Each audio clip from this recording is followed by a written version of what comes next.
नमस्कार, India voice देख रहे हैं आप और मैं हूं आपके साथ तुषार कुमार। वक्त हो चला है खबर दिन भर का। चलिए खबरों की शुरुआत करते हैं। ओडिशा में बीजेपी की पहली बार सरकार का गठन हो गया। बता दें कि बीजेपी ने राज्य में पहली बार अपने दम पर सरकार बनाई है और बुधवार को मोहन चरण मांझी ने मुख्यमंत्री पद की शपथ ली। उनके साथ 2 डिप्टी सीएम और 13 मंत्रियों ने भी शपथ ली। साथ ही आपको बता दें कि मांझी की कैबिनेट में 8 कैबिनेट मंत्री और 5 राज्य मंत्री शामिल हैं। दरअसल इस बार के विधानसभा चुनावों में बीजेपी ने ऐतिहासिक जीत दर्ज कर बहुमत हासिल किया। इसी के साथ राज्य में 24 साल बाद बीजेडी सत्ता से बाहर हुई। बता दें कि बीजेपी को 147 सीटों में से 78 सीटें मिली। नवीन पटनायक साल 2000 से लगातार 2024 तक राज्य के मुख्यमंत्री रहे। वो इस पद पर 24 साल और 98 दिन तक रहे। अब प्रदेश में पहली बार बीजेपी सरकार बनने पर मांझी मुख्यमंत्री बने हैं।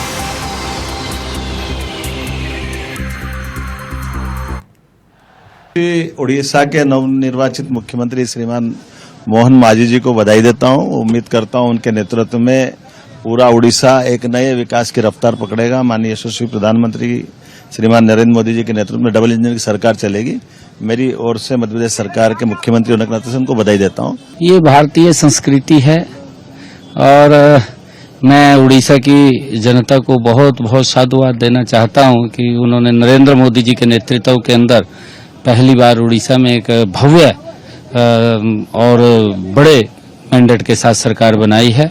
उड़ीसा के सभी लोगों को बधाई है, शुभकामनाएं। उड़ीसा के आम जनता को जिन्होंने भारतीय जनता पार्टी के ऊपर आशीर्वाद दिया और हमें सरकार बनाने के लिए पूर्ण बहुमत दी, मैं आभार व्यक्त करूंगा। मेरा कृतज्ञता रहेगा प्रभु जगन्नाथ जी के पास, जिनके आशीर्वाद के बिना ये असाध्य साध्य नहीं होता।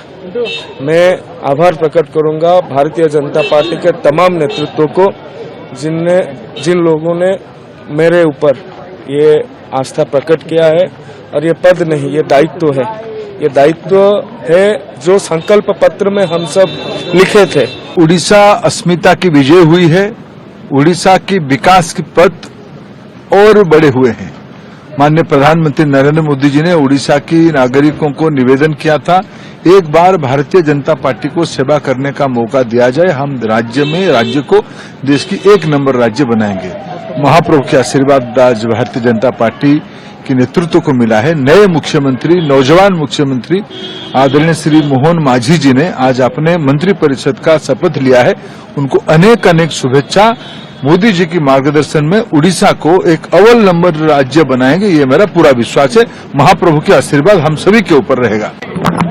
उड़ीसा के लोगों को आभार प्रकट करती हूँ और मेरी जो आज प्राइम मिनिस्टर के सामने जितने भी चीफ मिनिस्टर्स थे, डिग्नेटरीज भारतवर्ष के थे, सब लोगों को हम प्रणाम करते हैं। और महाप्रभु के आशीर्वाद से आज पहली कैबिनेट मीटिंग अभी होगी और इसमें सुभद्रा योजना की जो मोदी गारंटी है वो लागू होगी। उड़ीसा के बहन को, हर एक घर का महिलाओं को 50,000 रुपया का एक वाउचर मिलेगा। वो काम हम लोग करेंगे और आज जो कैबिनेट में डिसीजन होगा इस हिसाब से काम करेंगे हम। और प्राइम मिनिस्टर जो बोल के गए हैं, जो जो वादा वो किए थे, मोदी गारंटी में जो जो चीज आया था, एक एक करके हम सब चीज को लोगों को पास पहुंचाएंगे। उड़ीसा की जनता को जो प्रतिश्रुति भारतीय जनता पार्टी ने दिया है मोदी गारंटी के तहत, इसको पूरा करना है। इसीलिए जो पॉलिटिकल विल पावर की जरूरत है वो भारतीय जनता पार्टी उसको आज से शुरू कर रहा है काम। पहला कैबिनेट आज है। मैनिफेस्टो में जो हम लोग कमिटमेंट दिए थे उसको लेके आज से हम लोग काम शुरू कर रहे हैं। और ये 5 साल पूरा समय हम लोग रेस्ट नहीं लेके, विश्राम नहीं लेके इसको आगे लेने के लिए और संपूर्ण विकसित उड़ीसा का जो सपना जो उड़ीसा के हर आदमी ने देखा है, उड़ीसा के हर माँ ने देखा है, उड़ीसा के हर फ्रैटर्निटी का लोग देखे हैं, उसको सामने लेने के लिए, आगे लेने के लिए जो भी जरूरत पड़ेगा उसको हम इकट्ठे करेंगे। और इसको फिलहाल समय हो चला एक छोटे से ब्रेक का, फौरन लौट रहे हैं।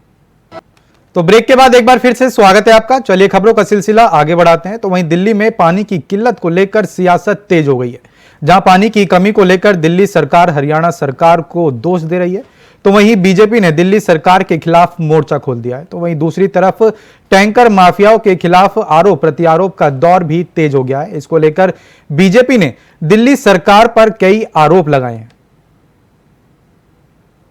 हमने पुलिस में शिकायत की है। हमने कल भी प्रेस कॉन्फ्रेंस में साक्ष्य दिए थे कि मुनक नहर से ककोरी के बीच में पानी की चोरी वाटर टैंकर माफिया द्वारा की जाती है।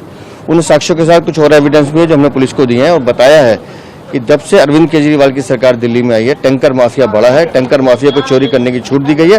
वो बिना प्रशासन की मदद के, बिना सरकार की मदद के संभव नहीं था। अब पुलिस अपना काम करेगी। मुझे समझ नहीं आया कि सुप्रीम कोर्ट ने किस संदर्भ में बोला। हमने तो समझौता किया हुआ है और हमने तो पानी छोड़ा हुआ है। अब जो हरियाणा की बाउंड्री लगती है उससे आगे तो हरियाणा गवर्नमेंट ने दिल्ली को छोड़ना है और दिल्ली हमारी राजधानी है। दिल्ली में रहने वाले लोग हमारे अपने हैं। ये समझ नहीं आया कि कैसे ये कहा कि हम पानी नहीं छोड़ रहे। मैंने तो अधिकारियों से भी बैठक की और किसने इस प्रकार की चीज सुप्रीम कोर्ट के सामने रखी कि हिमाचल के छोड़ नहीं रहा। ऐसी कोई बात नहीं है। हिमाचल हिंदुस्तान के कहीं भी पानी की जरूरत होगी, अगर हमारे पास पानी होगा, हम सारा पानी देने को तैयार है। सर, आप लीगल टीम से बात करेंगे? नहीं, लीगल नहीं। मैं तो ये पूछूंगा कि लीगल टीम ने कैसे दे दिया। जब एक बार समझौता हो जाता, बातचीत हुई है, मेरी दिल्ली के मुख्यमंत्री जी से भी बात हुई थी, उनके सौरभ जो वाटर रिसोर्सेज मिनिस्टर, उससे भी बात हुई थी। हमने तो छोड़ दिया, हमने समझौता किया।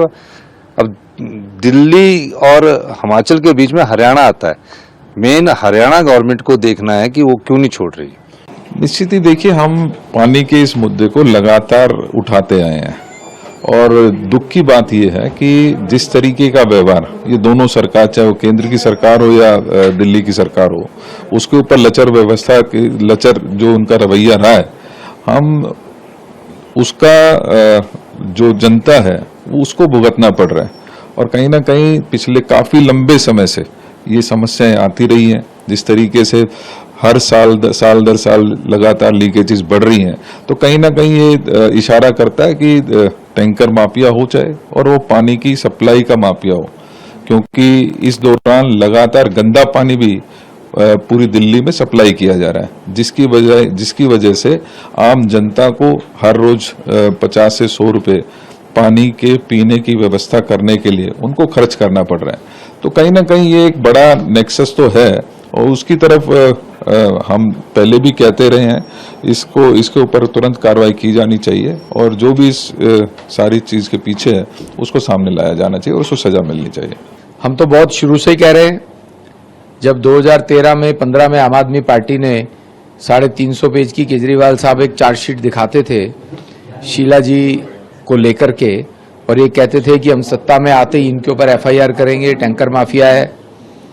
आज उसी टैंकर माफिया का हिस्सा आम आदमी पार्टी के नेता हैं।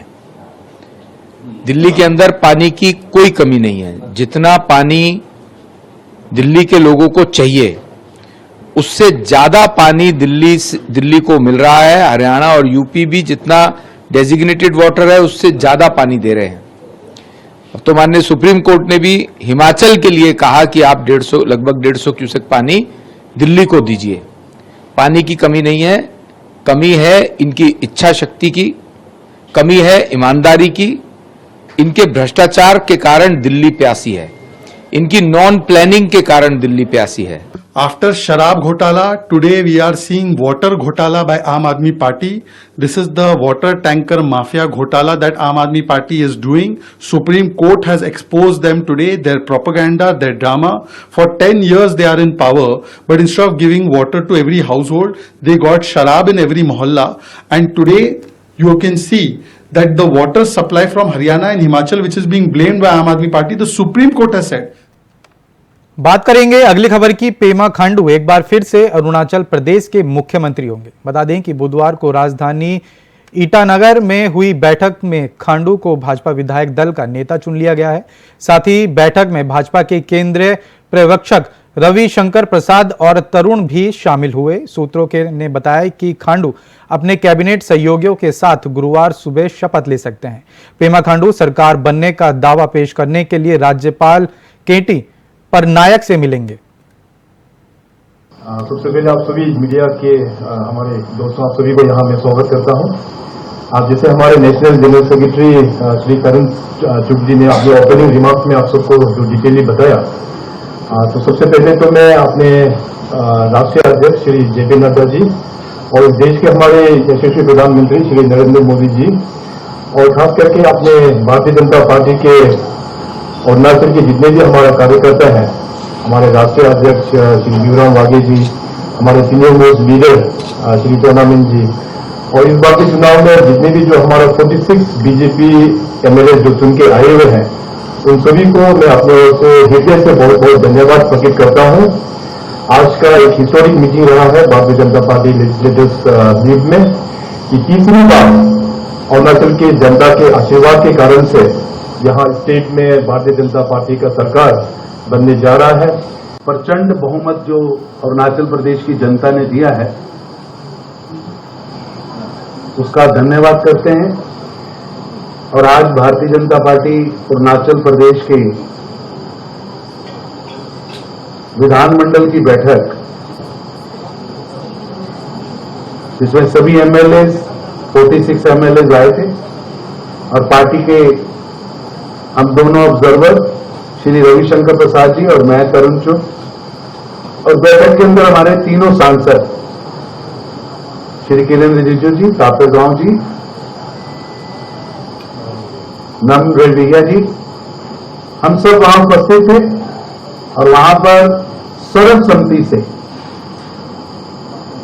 सबसे पहले प्रदेश अध्यक्ष ने वहां प्रस्ताव रखा था और उसको सभी ने एक एक करके सेकंड किया, डिप्टी सीएम ने सेकंड किया। बात करेंगे अगली खबर की। यूपी के गाजीपुर लोकसभा सीट से चुनाव जीत सपा के अफजाल अंसारी ने सीएम योगी आदित्यनाथ को लेकर एक बड़ा बयान दिया। उन्होंने कहा कि सीएम योगी की बदौलत प्रदेश में बीजेपी की 33 सीटें आई हैं। उन्होंने मेहनत ना की होती तो ये संख्या और भी घट जाती। अफजाल अंसारी ने कहा कि पीएम मोदी का जादू खत्म हो गया है, योगी ने यूपी में बीजेपी को संभाल लिया है।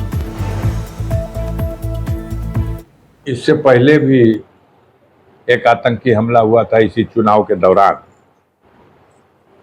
जिस दिन वो हमला हुआ उस दिन भी जम्मू और कश्मीर के उपराज्यपाल महोदय गाजीपुर में चुनाव लड़ा रहे थे। अब आज भी पता करिए कहीं मंत्रिमंडल के विस्तार के अवसर पर दिल्ली में न रहे। अरे असली काम तो देश की जनता ने कर दिया। पहले जो बेलगाम इनकी सत्ता में जो सोचा वो कर दिया, वो कह दिया। आज बैसाखी पे खड़ी ये सरकार है और दोनों बैसाखियों में जो नीचे वाशर लगा हुआ है वो बड़ा ही चिकना है, स्लिप करता है अक्सर। तो देखना पड़ेगा, बड़ा संभल के कदम बढ़ाना पड़ेगा। दोनों के एजेंडे को देख लीजिए और दोनों का जो विचारधारा है देख लीजिए। सरकार तो बन गई जोड़ तोड़ करके, चलेगी कैसे? देश की जनता के सामने जो समस्या है, बेरोजगारी की सबसे बड़ी समस्या, उसका समाधान क्या करेगी सरकार? जो बढ़ी हुई महंगाई है, इस महंगाई पर कैसे नियंत्रण पाएगी सरकार? जो गिरती हुई कानून व्यवस्था की स्थिति है, उसके संबंध में क्या दृष्टिकोण अपनाएगी सरकार? और सबसे बड़ी चीज जो इस बुनियाद में इनके थी, जब ये 14 में आए थे अन्ना हजारे के पीछे छुप करके, तो उस वक्त था लोकपाल की नियुक्ति हो और देश में भ्रष्टाचार का ये जो बोलबाला है ये सर्वदा के लिए समाप्त कर दिया जाए। बात करेंगे अगली खबर की। यूपी की सियासत में जो चल रहा है उसे देखने कर समझ आता है कि सीएम योगी को खुद पर यकीन भी है और हौसला बढ़ाने के लिए खुद की पार्टी के साथ विपक्ष तो है ही। देखिए रिपोर्ट। आपने एक फिल्म का डायलॉग सुना होगा, हार कर जीतने वाले को बाजीगर कहते हैं। हालांकि उत्तर प्रदेश की सियासत में अगर इस डायलॉग को बदल कर बोला जाए तो कहा जाएगा, जो नामुमकिन को मुमकिन कर दे उसे योगी कहते हैं। जी हाँ, और ये बात कोई और नहीं, खुद विपक्ष कह रहा है। और जिनकी तरफ से ये कहा गया है वो माफिया डॉन मुख्तार अंसारी के भाई और गाजीपुर से समाजवादी पार्टी के सांसद अफजाल अंसारी हैं। इसमें कोई दो राय नहीं है कि उत्तर प्रदेश में बीजेपी की सीटें घटी हैं और बहुत ज्यादा घटी हैं, लेकिन जो सीटें आई हैं उसके पीछे सीएम योगी का जादू है जो यूपी में चल गया। और ऐसा चला कि समाजवादी पार्टी और कांग्रेस के साथ आने पर भी यूपी में एनडीए की 36 सीटें आ गई और यूपी की सियासत के महायोद्धा योगी आदित्यनाथ बन गए और योगी से कर्म योगी भी।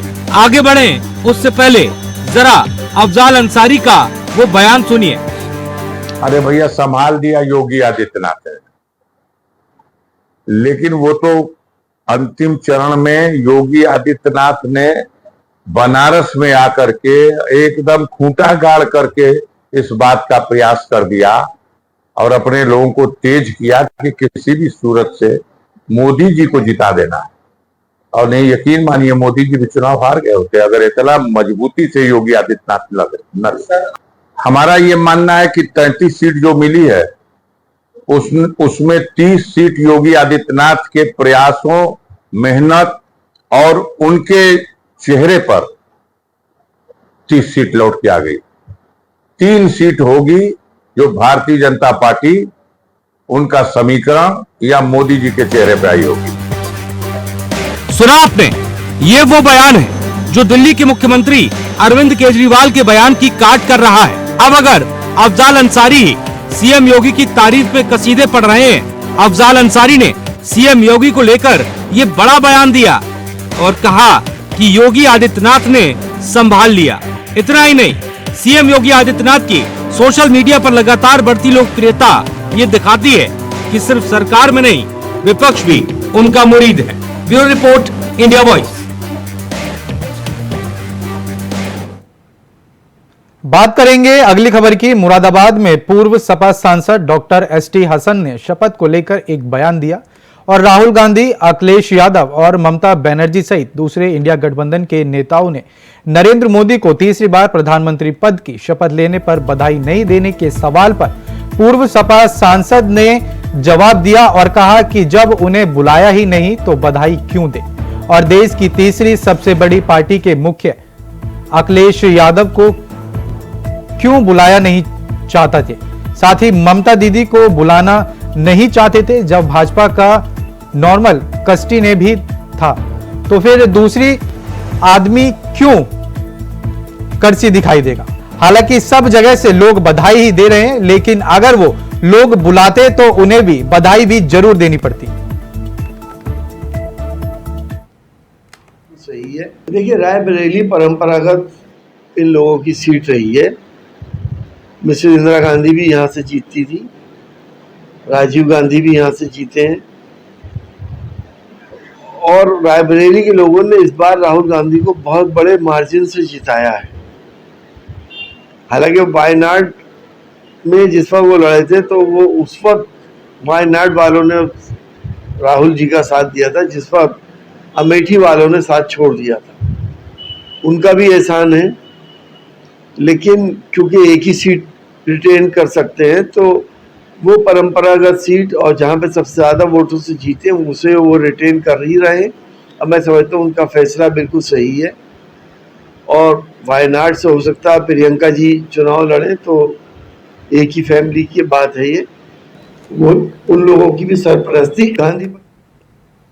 बात करेंगे अगली खबर की। खबर अकबर नगर से है, जहां प्रशासन का बुलडोजर लगातार कार्रवाई करता हुआ नजर आ रहा है। इससे पहले भी अकबर नगर में प्रशासन का बुलडोजर चलकर अवैध कब्जेदारों पर कार्रवाई की थी। बता दें कि सुरक्षा व्यवस्था के मद्देनजर भारी संख्या में पुलिस फोर्स क्षेत्र में तैनात की गई है। पाक के साथ ही साथ आरआरएफ की भी तैनाती की गई है, जिससे किसी भी तरह का कोई भी उपद्रव ना हो सके। इसी को लेकर हर गलियों में सीसीटीवी भी लगाए गए हैं। तो वहीं प्रशासन के तमाम अधिकारी सुबह से ही अकबर नगर पहुंचकर जायजा ले रहे हैं।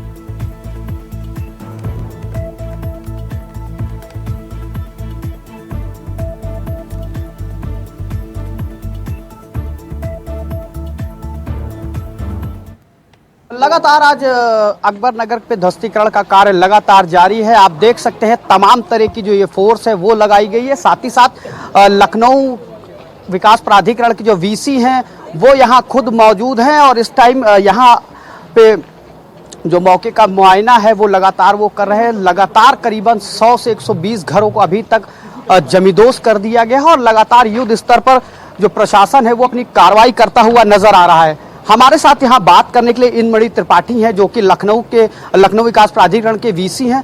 सर, आज 5 दिन हो चुका है, लगातार ध्वस्तीकरण का कार्य चल रहा है, अभी कितने दिन ये कार्य और चलेगा? यह तीसरा दिन है और हम लोग ध्वस्तीकरण की कार्यवाही अकबर नगर सेकंड में कर रहे हैं। अकबर नगर सेकंड में करीब 389 मकान थे। सभी लोगों ने अपना आवास खाली कर दिया है। कल तक हम लोग 150 आवासों को डिमोलिश कर चुके हैं और आज से कल के बीच में शेष जो हमारे पास स्ट्रक्चर है वो डिमोलिश हुए हैं। सर, लगातार जिस तरह की अफवाहें देखने को मिल रही थी, जो जनता थी उसका भी विरोध देखने को मिला था, लेकिन अब कितना समर्थन जनता का देखने को मिल रहा है, कितना समर्थन जनता कर रही है? क्योंकि इससे पहले भी देखा गया था कि जो अवैध कब्जेदार थे वो कब्जा नहीं खाली कर रहे थे, लेकिन अब किस तरह की जो जनता है उसका सपोर्ट आपको मिल रहा है? नहीं, सभी लोग माननीय उच्चतम न्यायालय के निर्णय के संबंध में सभी अवगत हुए और सभी से संवाद किया गया और उनको आवास दिए गए। आवास में पूरी व्यवस्था की गई है। वहाँ हमारी टीम बैठी हुई है, फैसिलिटेट कर रही है। वाहन उपलब्ध कराए गए ले जाने के लिए सामान, तो लोग शिफ्ट हो गए और अपनी नई जिंदगी शुरू कर रहे हैं बसंत कुंज में लोग। अभी कितने दिन और कार्रवाई चलेगी, क्या लगता है कितने दिन तक अभी? और अभी जैसे जैसे लोग खाली करते जाएंगे, यहाँ तो खाली हो गया, अकबर नगर फर्स्ट की तरफ हम लोग कल से मूव करेंगे, तो वहाँ थोड़ा ज़्यादा घर है, करीब 650 आवास है, तो उसको उसी अनुसार से हम लोग तोड़ेंगे। बिल्कुल, ये थे हमारे साथ इंद्रमणि त्रिपाठी, जिनका साफ तौर पे कहना था कि करीबन 350 घरों का अभी तक जमींदोज कर दिया गया और कल से अकबर नगर फेज 1 में काम स्टार्ट होगा, जहां पर 650 से 700 मकान हैं, उसको भी जमींदोज करने का काम किया जाएगा। कैमरा पर्सन राहुल के साथ में चंदन वर्मा, इंडिया वॉइस, लखनऊ। बात करेंगे अगली खबर की, तो खबर बुलंदशहर से है, जहां आतंकी हमले के विरोध में हिंदू संगठन ने उग्र प्रदर्शन किया। बता दें कि विश्व हिंदू परिषद और बजरंग दल के कार्यकर्ताओं ने आतंकवाद का पुतला फूका, साथ ही नारेबाजी की और महामहिम राष्ट्रपति से नाम एसडीएम को ज्ञापन भी सौंपा। माफ कीजिएगा, बता दें कि हमले में 10 श्रद्धालुओं की मौत हो गई थी और करीबन 30 लोग घायल हुए थे। मामला खुर्जी के जेवर अड्डा चौराहे का बताया जा रहा है। हमने खुर्जा महोदय एसडीएम को राष्ट्रपति जी के लिए ज्ञापन दिया है, जिसमें उल्लेखित ये है 9 जून की शाम वैष्णो देवी से शिवखोड़ी जाते समय एक श्रद्धालु की बस पर आतंकवादियों ने हमला किया, जिसमें 32 श्रद्धालु गंभीर रूप से घायल हो गए और बस चालक समेत 10 श्रद्धालु की जान गई है। आतंकवादियों का ये कृत्य बहुत निंदनीय है। भारत सरकार से हम मांग करते हैं सभी पाकिस्तानी आतंकवादियों को फांसी की सजा दी जाए, जिसके विश्व हिंदू परिषद बजरंग दल कड़ी शब्दों में। शिवखोड़ी में जो हमारे श्रद्धालु थे, आतंकवादियों ने उनकी 10 लोगों की हत्या कर दी है और लगभग 32 लोग उसमें घायल हैं। तो हमने राष्ट्रपति जी से ये मांग की है कि जो उन आतंकवादी हैं उनको उनके घर में जाकर मारा जाए। अगर वो नहीं मिलते हैं तो पाकिस्तान पर हमला किया जाए। उन्हें हम वहां तक मारेंगे जहां तक वो बस्ते डोलेंगे, हम उनके घर में घुसकर मारेंगे उन्हें। हमारी मांगे ये है कि उन्हें बिल्कुल ढूंढकर मारा जाए और अगर वो पकड़े जाएं तो उन्हें फांसी पर लटकाया जाए, क्योंकि वो चिन्हित करके हिंदुओं की हत्या कर रहे हैं। ऐसे आतंकवादियों को सरेआम फांसी पर लटकाया जाए। फिलहाल के लिए खबर दिन भर में इतना ही। देश और दुनिया की तमाम बड़ी खबरों को जानने के लिए बने रहें इंडिया वॉइस के साथ। नमस्कार।